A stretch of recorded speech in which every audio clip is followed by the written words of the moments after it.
Well, I'm excited today as we talk about what it is to love God and love our neighbor. We're going to learn today about the ministry of Tapestry. And we've got two of their leaders, and I'm going to invite you both to introduce yourself and the ministry. So whoever would like to start. Well, I'm Melissa Melnick, and I'm pastor and developer of Tapestry, and a 2014 graduate of Woohoo! Yes. Yeah. Yay. And you haven't graduated. Not yet. I'm Josue Gonzalez, and I'm a first-year student here for community care and kind of pastoral. So, That's great. Yeah. So, well, Tapestry started a little over 2 years ago now, and before becoming a pastor, I was a teacher, and I taught Spanish and English as a second language. So actually, during my whole time here at Luther, I studied a lot about I was a CML person, Congregational Missional Leadership. I think they changed that now, maybe. But and I thought for the whole time that I was here that I would probably do urban, what they call ethnic ministry. So inner city church in Spanish. I grew up in Minneapolis and had been speaking Spanish for probably like 30 years or something. So. But as I began to study more and more about Latino ministry, and then thinking about the Minneapolis Area Synod, we have a lot of work to do.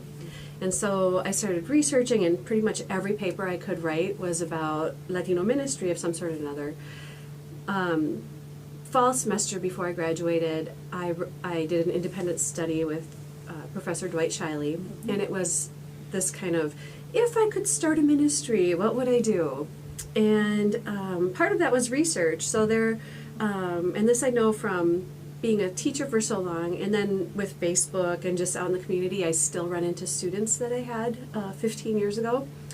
And even if they came here as 16, 17-year-olds speaking only Spanish, for example, they have now developed relationships and things like that where they're very comfortable in English, and if they have kids, their kids are maybe bilingual, maybe they're speaking more English, and so some of the research I did was about ministries where they were thinking first generation immigrants tend to be monolingual in their first language, whatever it is. Second generation tends to be bilingual. Third generation tends to be monolingual English speakers with very strong cultural ties. And so I thought, well, what if we kind of change things up a little bit from how we've been doing Latino ministries in the Minneapolis Area Synod, and think about second and third generation Latino immigrants and what might that look like, and maybe not necessarily urban, but first tier suburban. So I lived in St. Louis Park at the time. My kids went to Park Spanish Immersion, and St. Louis Park is a pretty diverse community, so I actually interviewed pastors there for and just to get their ideas on what would a Latino ministry look like in your community. Ended up over in Richfield, which is one of the most diverse cities in our state, probably apart from Minneapolis and St. Paul, and decided to start a ministry there along with one of the churches in Richfield. And so, well, I mean, that's what the paper I wrote. And then as I talked to some of the pastors there, and to Deb Stalin, who's the director of Evangelical Mission for the Minneapolis Area Synod, just developed pretty quickly, and we started in 2014. Not exactly the way I would have liked to have started, but we did it. And yeah, I don't know if you want to talk about How did you get connected? Yeah. The way I got connected with Tapestry was a friend of mine's gave me a call and said to me that, Josue, there's a ministry starting off up in Richfield, and they need musicians. And so I said, well, let me pray about it, and I'll get back with you and stuff. And all of a sudden there was a sense of that I needed to go there, that I just need to go there. And I was in between playing with a lot of different churches, because that's what I do too. And I don't know, I just felt that, God was telling me this is where I have to go now. And so I called him back the next following day, and he didn't get back with me. And I kept calling him and say, hey, I need for you to either give me the information or have the pastor call me. At that time, I didn't know who Pastor Melissa was or nothing about the ministry and stuff. And so finally, he decided that, okay, after about a week and a half of me hounding him, he, I think he got in contact with Melissa. Melissa called me. And then I said I was able to meet with them, I think, the last 2 sessions and things. And I've been there ever since, like what I heard about how the ministry will start. And it was more of a community type where everybody had an input. And so I don't see that too much in other communities, faith-based communities. It's maybe because it was just starting off or something like that. But I feel that it was close to kind of the first church community back, where they were just starting to meet and looking at the possibilities and stuff of faith-based communities and stuff. So where did you live? How far was it from your home? I live in East Minneapolis. East St. Paul. Sorry about that. East St. Paul. And I drive all the way to Richfield, which is like 25 minutes or so. But it ended up, the call of the ministry, was there something different? Yes, the call is very, it's like I don't know, it's just like walking into a reality on a day-to-day basis, through the Spirit of God. It's not really a kind of choreographed or staged. Yeah. It's just, and every time it's different. Every time it's not the same. It's cool. But it does have the connection. Yeah. It does bring connection. So rather than having the form really hold it as a community, it seems like it's really relational connections and being open to God. Yes. And where God's moving and directing at that time. Mm-hmm. Yes, it is. Sounds like a pretty cool place to be, actually. It's a good place to be, but it's a tough place to be. Yeah, what's tough about it? Because you just never know, what you're gonna run into, and you'll have to allow the Spirit, or you have to allow yourself to be open and willing to face these challenges. All right, so what stuff has shown up that you haven't thought, oh, we didn't think about that one, or whatever? What are some of the situations that your ministry has faced? Well, so a lot of things. I mean, one is being one of the very few ethnically diverse communities of faith, even within our own synod, has its own challenges. Sometimes it's a blessing and a challenge at the same time. So how did you get to be that? Just because that's who lives in Richfield? Or it's very intentional. And so when I was a teacher, as I mentioned, I taught Spanish and I taught ESL. And I taught honors Spanish and I taught ESL. So I was working with in Minneapolis and all around. I've taught in a lot of places. But some of the schools in particular I taught at, the hallways were very diverse, but my classrooms were very segregated. Interesting. And so I grew up at Mount Olive in Minneapolis, and then my home church was Central, and beautiful, lovely churches and people, but also not ethnically diverse. Correct. And so my whole life is very diverse, and I started to look around, and I thought, okay, well, my whole life I'm with people from other nations, speaking different languages, but not in my church. And so just, and this should have been obvious to me for many years, of course, but I hadn't really thought about it a lot. And so, so I was actually sitting at Central Lutheran and with my son at my side, and one of them running around the balcony somewhere, and I thought I would be going back to grad school to study to do my doctorate in curriculum and instruction. Okay. And all of a sudden this sort of light came on the altar and the chorus went, whoa, and I went, oh, that's what I'm supposed to do. Interesting. And I call that the knock on the head call for those of us who weren't paying attention. But so to me, it's the kingdom of God looks like people from all, in Acts we're told to go to all four corners of the earth, but the four corners of the earth are here now. And we haven't necessarily been going to the four corners of the earth that are right here, who are our neighbors. And so it's been very intentional from the very beginning. There was some pressure, outside pressure, to form a leadership team right away, and do certain things. And like at the beginning, I said, I can't form a leadership team because I don't have the right people yet. I'm not gonna try to start a multicultural and bilingual community of faith with all white people sitting at the table. And so we probably didn't have a leadership team for 6 months in, and things like that. And so it's been we've worked really intentionally at building relationships.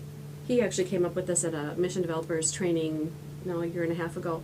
But everybody talks about building bridges. Yeah. And that's really good. We should build bridges, but we have to cross them too.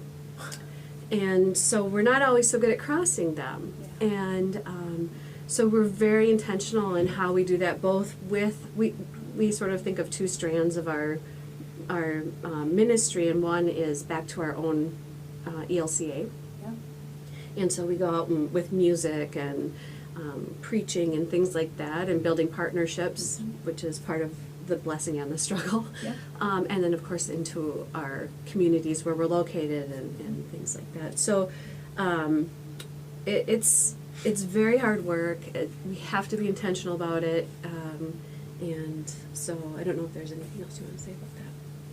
Well, I mean, as far as the music, it's really a blessing to take the hymns that's been sung for many generations with the Lutheran community, and coming in and not changing the way they sing it, where they're familiar, but adding to it a different flavor as far as music and stuff. And so they're comfortable singing, the way they always sung it. But the melody is totally different, and they just love it because it's something that it's not intimidating, because they're able to sing, and without like but they just enjoy it. And so that's one of the things that we do, is that we kind of go right into the community itself and see how they operate, see how it works and stuff, and then we just try to incorporate, some of the other things that would enhance, That's cool. So let's talk about the Lutheran cultural diversity or multicultural dimension, because I think I'll just own Lutherans are my tribe, right? But you could pick a different denomination. Each tribe may have their home base ethnically, speaking, okay? European tribe, right? Even more specifically, German or Scandinavian tend to be my Lutherans, right, tribe. And so there's different cultural things that get connected, and music is a great example, right? Certain things get woven into our music culturally. I'm wondering, were your neighbors Lutheran, that then you were adding a cultural dimension, or were you saying we're going to honor our Lutheran theology and even some of our hymnody, which is much more diverse than just those two, but and combine it, right? The fusion idea, right, of taking a couple different things and putting them together. How do you think about things like the traditions and the work and the music and things as you're trying to both listen to your neighbors and the community that you're trying to connect, those two parts, and the tradition of being Lutheran? How do you think about that? So I also grew up in the church with Paul Montz and Mark Cedio. So I come from and Valparaiso, And those are deep. For those of you that don't know, that those Yeah. are the deep musical traditional kinds of things of this European descendants, right? organ and Yeah. all of that kind of stuff. And I love that kind of music. And so we do incorporate hymns from the ELW or from, traditional Lutheran hymnals and things like that. And at the same time, we incorporate songs from around the world, really, from African roots, from Latin America, from Jesus Purisaca is a graduate from here too. He's Peruvian and a Methodist minister, and he's come and played, and so we learn music too. Our pianist is from Venezuela, as well as our singer, Josue from Puerto Rico, and then we have some of us from the U.S., and so we try to respect tradition, and we've gone to local events through the ELCA in Chicago so that we can learn how to really respect music and traditions and things like that. And then we bring our own flavor to it too, and we try to have fun. And when we go out to, say, Anglo congregations, I'll often say, well, this music will make you want to move, which I know is not part of our tradition, right? I mean, I grew up that way. As you said, it's my tribe too. So, but so I tell them, okay, so you can move your body, because I'll actually dance, and stuff. And but I say, if that's too much, that's okay. So you can move your head like this. If that's too much, that's okay too. You can tap your toes and no one will see you, and so we try to respect people's traditions and things like that. When we're out in the community, it is a little different. So when we play with our own community, we probably have a little bit more rhythm, a little more dancing. It's a little bit more faster. It's a little bit more of opened and so it's. But again, that's still intentional too, because we want to be able to be Greek to the Greeks, Jew to the Jews, Rome to the Romans, and things like that. And I believe that's very important in a community where there's a lot of diversity exists and stuff. So. Well, go ahead. Just a few weeks ago, we actually there were 2 children who were murdered by their father, and Latinos. And so from my internship site, actually, somebody contacted me because she knew I was bilingual and a pastor, and in Richfield, and they were children from Richfield schools and things. And she said, well, what we're looking for, half the family's Catholic, half the family is, they say Christian, which means evangelical usually, and things. And so do you know of a bilingual Christian or evangelical church in Richfield that would do the funeral, because the family wasn't really tied to a community of faith? And so I actually looked around and asked for recommendations and things, and nobody had any church like that in Richfield. I said it had to be bilingual, because they're kids, so they have friends who speak English and all that kind of stuff. And so I said I couldn't find anyone that particularly is evangelical, but we would be happy to lead this worship for you, and we're happy to have this be ecumenical, and happy to have the musicians play. And so it was a way, because we're not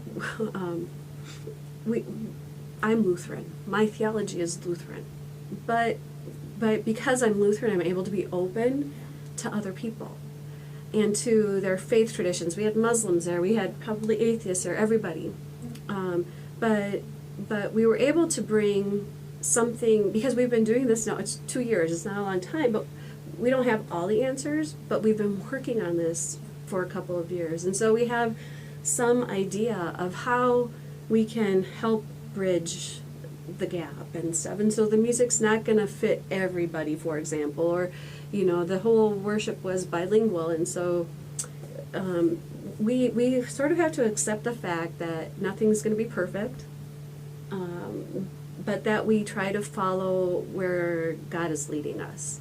And it happens to be that God continues to lead us into the community in ways that are impactful and important, and often deep into times of suffering and great community need, in ways that I never feel like I'm prepared for it, but somehow I am, and we are, and then you look back and you go, oh, I guess God has been preparing me for this particular time my whole life. I just didn't know it.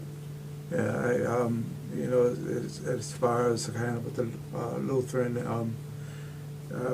I tell the rest of the pastors, and you know, we're kind of a mission within a mission, even within the ALCA, because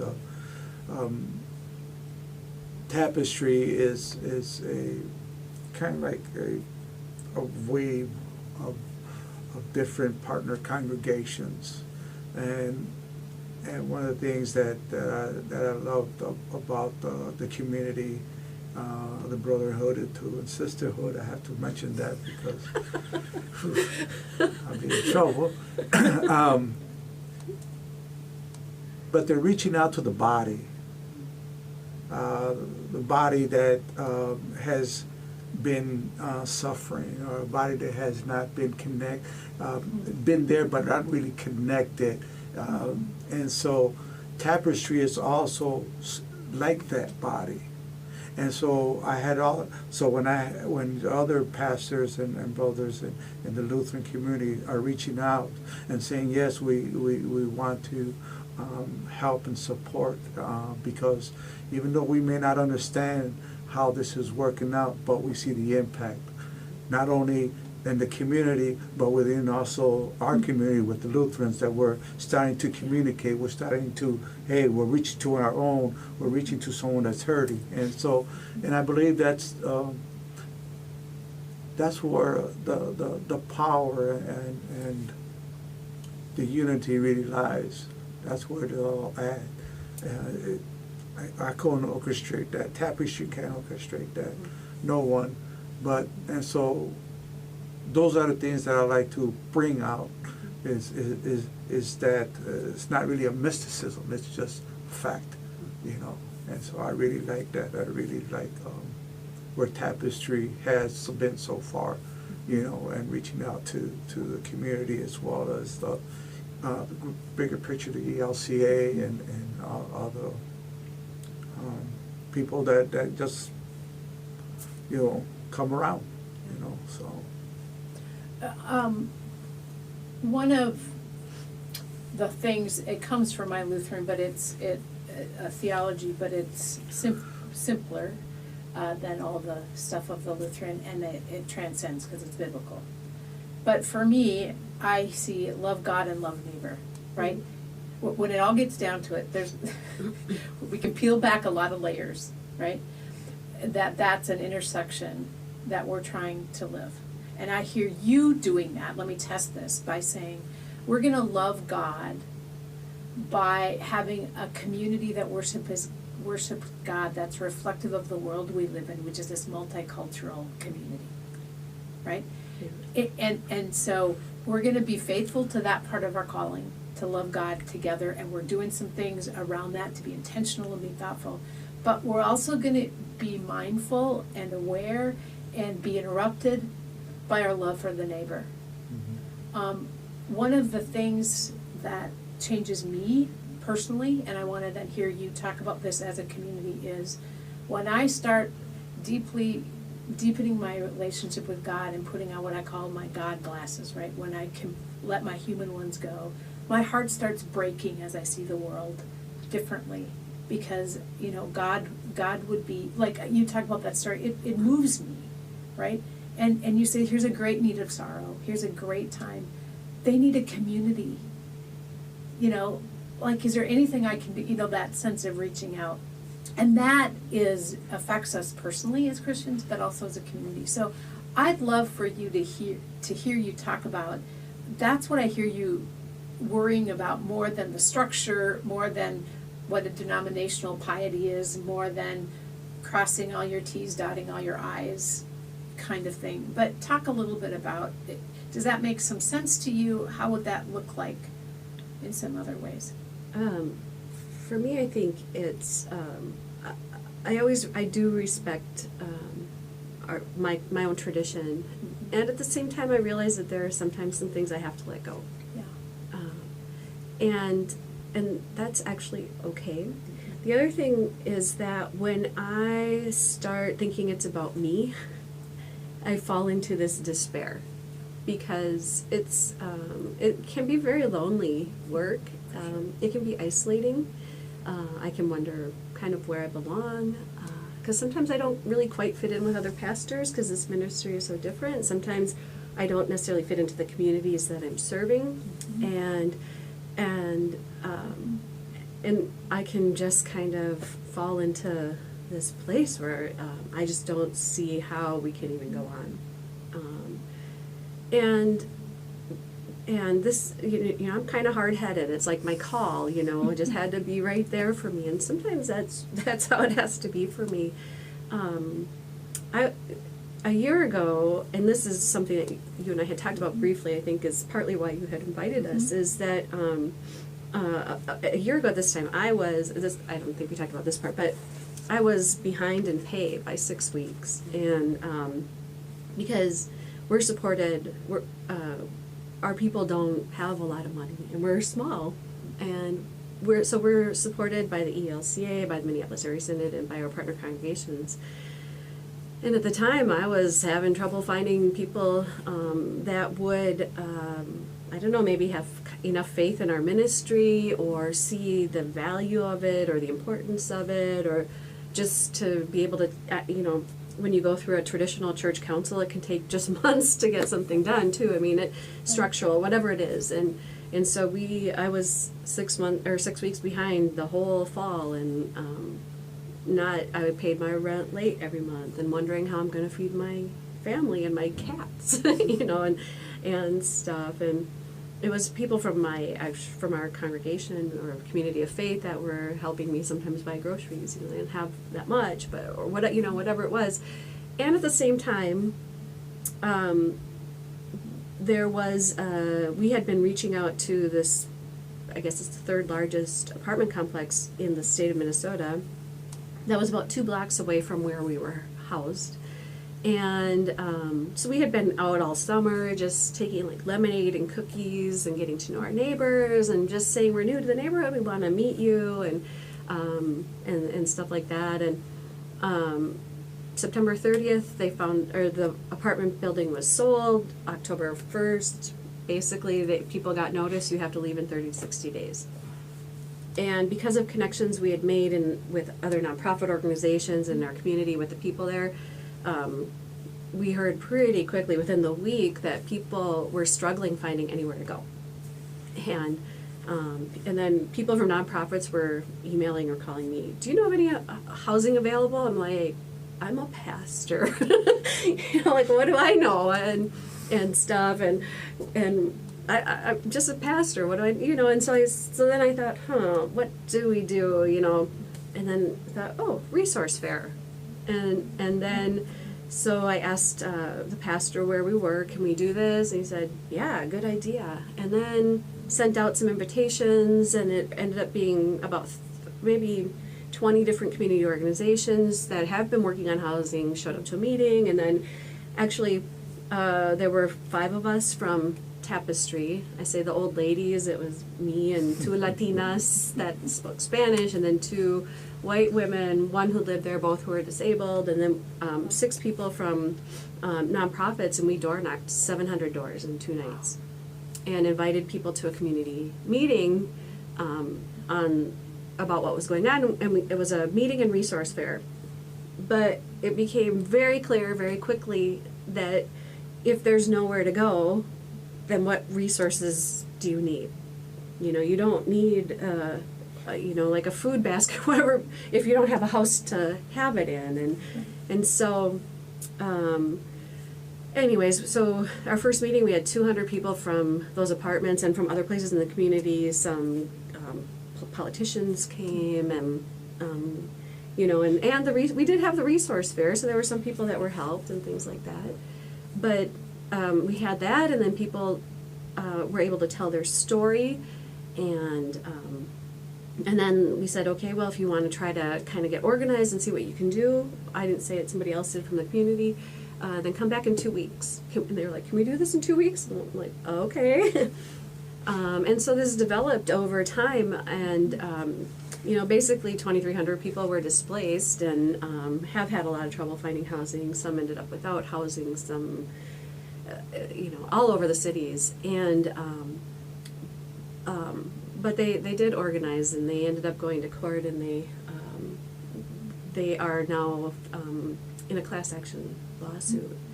And it's not necessarily where we would have wanted to go. We tried to have conversations and things like that, because we tried to stress that if we're community together, then we can find solutions, but it just didn't work that way.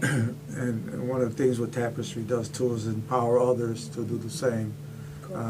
Because even though we were the catalyst, but we were not the main.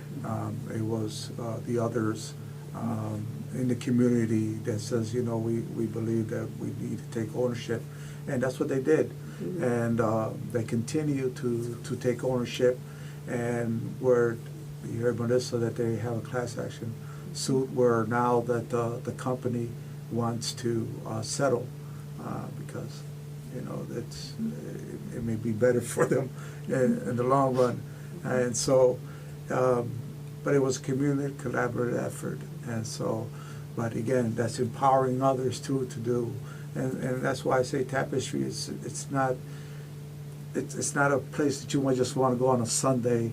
Although but it is. On a Sunday. But it is. Sunday. but it is. It's a community. It is a where you can't come in, on a Sunday and stuff. But we are just thankful that we're trying to listen to which way God wants us to really go, and that He sent brothers and sisters to help us in this journey. And so we stay transparent. We stay, this is what we're doing. These are the things that we're trying to build by doing some of these other connections and things like that.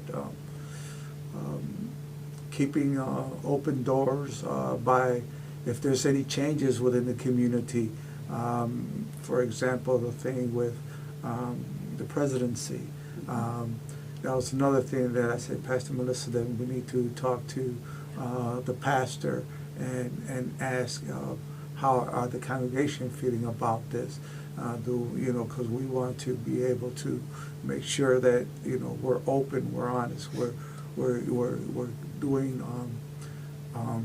the best we can as people in community and people of God as well and stuff. And so we try to tackle those hard questions, because I believe there's no other way. I mean, and like I was saying before, unity is diversity. And there's no other different way to look at this. We got to look at it for what it really is, and work on the table. That's why I like the communion, because that brings everything together. As it says, so food is always a good way. Yeah. And so the communion, it's one of the biggest with the music that we do and stuff. So that's great. I think about what I'm taken by about your story is oftentimes we go about mission development and then running congregations like to be self-sustaining systems. Mm-hmm. But the goal is we birth you, right? But then we send them off. As parents of young adults, that's a really good model, but I don't cut them off, right? Mm-hmm. Like I want to be self-sustaining, I want to empower, right? But there's connectivity, there's sense of being open and adjusting to that. What I hear you saying is abundant living as Tapestry is living intentionally connected. Yes. And that connectedness says we are never going to be self-sustaining. Yes. Because not about we want you to get paid. right? And whatever resources need to be a thriving ministry, right? Mhm. But you can't respond to you're never going to be able to respond to a situation like that with everything you need inside a ministry. And that would be a false illusion anyway. But if you create partnerships and connectivity, if that happens, you can be connecting. Is that a fair way of kind of imagining your way of thinking about church? It's when it comes down to the way the community back in the Pentecost, Yeah? you know, We're going to go back that far? Yeah, I can go there. Yeah. That's recent for him. Usually it's Genesis. Oh, so. okay. Yeah, usually I'm back in the old. We can see that connectedness started to happen. Yeah. And so basically going back to the 101, you know, of what is the community, you know. And so as long as we're seeing that, you know, vision and the embodiment of the Spirit, you know, working on a day-to-day basis, you know, I'm just thankful I'm there, you know. It may not be good financially because, you know, like Pastor Melissa said, there was time that she was not, you know, and she did receive some help. But the importance is the connectiveness, you know, and I believe that whatever, you know, God has, it's just gonna be no matter what, whether it's gonna continue or something else will grow out of it, you know, and it's always growing, it's always connecting in different shapes and forms. Just it's not the way that I want to see it, or yeah. I had you know, people would ask me, isn't it, because a big part of my job then is actually going to other pastors and congregations and asking them to be mission partners, and people say, isn't it strange that you're having to raise your own pay? And I think probably at first I saw it that way, but what I really had to learn for myself and what actually not being paid helped me solidify is that it's not about me being paid, it's about me being able to do God's ministry and work in this world. And if I can't pay for gas, if I can't put food on my own table and have a place to have my family, then I can't be as effective in the ministry. And so it so happens that the way it's structured is that's how things work. And so I shared with the pastors at the time, you know, that this is not about me. And I can be a perfectionist and all those kinds of things and kind of make it about me. And so it helped me really understand that this isn't about me. It can't be only on my back. If we are church together.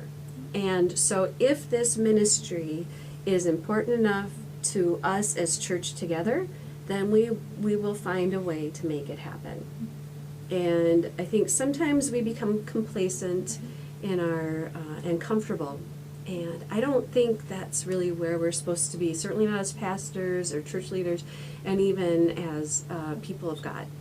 We are sent into a world that takes us into the risky places, into the places where we're not comfortable and pushes us, and but we can't do it alone. And I can't do it alone. And and when I start thinking I can, God sends along reminders. This is not about you. And so thankfully we are not doing this alone anymore. And we have, I think, basically a dozen partner congregations throughout the metro area, and people who take very seriously our ministry. The things I mentioned about housing and the funeral, even those things, we were there and present at that time, but we could not have done it on our own. And it was something that the things that we do in our ministry, the music, and we do food, and the things that we do, we can only do because we're church together.